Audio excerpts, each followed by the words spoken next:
High বন্ধুগণ, আজকে আমি আগ্রার দুর্গ সম্বন্ধে অনেকগুলি তথ্য দেব। রাজপুত শাসক বাদল সিংহ 11 শতকের দিকে এই দুর্গ প্রথম তৈরি করেছিলেন লাল বেলে পাথর ইট সুরকি দিয়ে। তখন থেকে এই দুর্গের নাম ছিল বাদলগড় দুর্গ।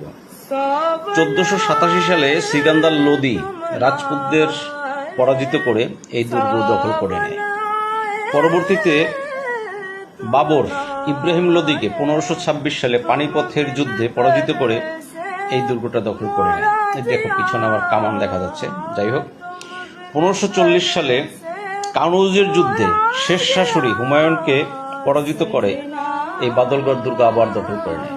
এই যে একটা কবর দেখতেছো, এটা হলো জন রাসেল ক্যালভিনের কবর। রাসেল ক্যালভিন ছিল ইস্ট ইন্ডিয়া কোম্পানির তৎকালীন সময়ের মানে ইংরেজ শাসন আমলে উত্তর পশ্চিমাঞ্চলীয় লেফটেন্যান্ট গভর্নর। যাই হোক, 1540 সালে কানৌজের যুদ্ধে শেষ শাশুড়ি হুমায়ুনকে পরাজিত করে এই বাদলগড় দুর্গটা দখল করে নেয়।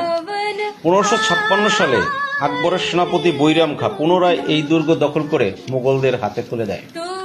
এই যে এটা হলো দরবার হল, এই দরবার হলে সবাই মানে রাজকার্য পরিচালনা করত। আমি আজকে এই দরবার হলে আসলাম তোমাদেরকে